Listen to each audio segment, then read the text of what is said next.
Support for On the Scene comes from the Soundbar OKC Vinyl Bar Lounge, offering records and audio gear for purchase. Open Wednesday through Saturday evenings at 712 North Broadway on OKC's Automobile Alley. Playlists and more at thesoundbarokc.com. This is On the Scene, giving you a look behind the curtains of Oklahoma's arts, culture, and entertainment worlds. I'm Brett Fieldcamp.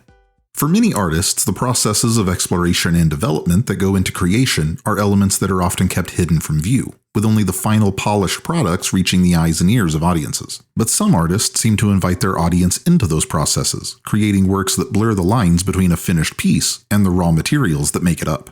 Artists like OKC's exmaxhina, whose brand of chilled-out atmospheric beat-making is often heavily chopped and deconstructed, drawing attention to the sounds, samples, and sonic building blocks that seem to almost arrange themselves throughout his songs. But he also invites listeners into that creative process along with him, encouraging fans to engage with his tracks on dynamically limited tapes and degradable media, inviting open collaborations and remixes, and often deconstructing and rearranging his own pieces on the fly in performances. For the man behind exmaxhina, producer, songwriter, and visual artist Arman Sikder, that process of creating consistently and openly is the goal, just as important as the final work itself.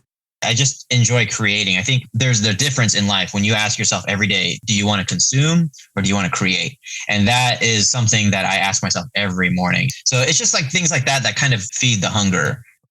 That hunger, he says, is how he's turned out such a prolific and near constant body of work over just the past few years, releasing 5 full albums and at least a dozen singles and mixtapes since 2021. With a day job that keeps him traveling for much of the year, Sikder says that he passes his hours on planes and in hotel rooms, producing and developing new music almost daily, letting himself be inspired by the endless transitions and shifting environments to create the deconstructed electronic style that he's deemed dark lo-fi glitch.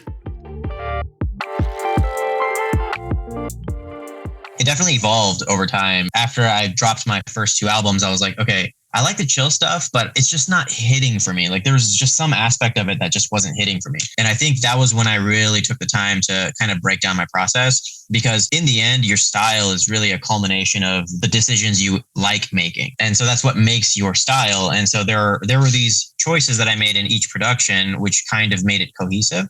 And I started to expand on that.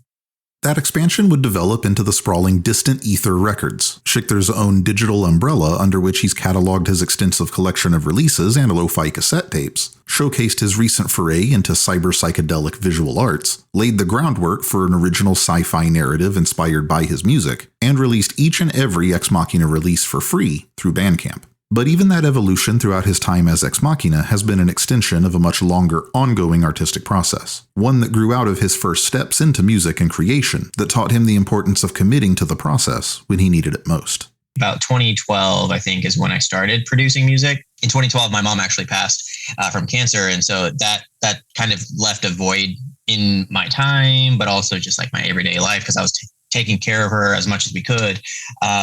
But really, once that happened, I just tried to see if there was like a way I could fill the void. And I was able to get my stuff together, really. And then ever since then, I was like, okay, I need to chill out and I need to focus on something. And that was kind of what music was for me. Since then, Sikder says that it's that continuous creative process that keeps him grounded no matter where he is, not just producing new material, but consistently reconsidering and recontextualizing existing tracks and elements to find new avenues to explore and new ways to mix, arrange, and manipulate his works through heavily improvised live performances in art spaces like OKC's Mycelium Gallery. There, he partnered to launch the regular Mycelium Sessions series, inviting artists of all kinds to engage even more directly with the creative process by working on their own projects and pieces, as exmaxhina deconstructs and remixes his songs in real time. It's that kind of hands-on human touch that gives the music of exmaxhina its heart and its mystery, when so much electronic music can come across as cold or mechanical. As ever, it's just about making decisions and trusting the process, no matter how long it might take. If you really listen to the music out right now, like AI music or generic stuff that you hear on Spotify, you can tell there's no soul in a lot of it, right? And I feel like soul comes from those little decisions that you make, right? You're building this track over thousands of small decisions. It's almost like a science. There's a certain process, but once you learn the rules, you can break it. And that's essentially kind of what you want to do, is you want to be able to learn the rules to the point where you can break them. You can check out all of the creative processes and pursuits of Ex Machina at distantether.com and on Bandcamp, where you can listen to and download all of his releases for free. For On the Scene, I'm Brett Fieldcamp. Now here's Ex Machina with Twin Flames.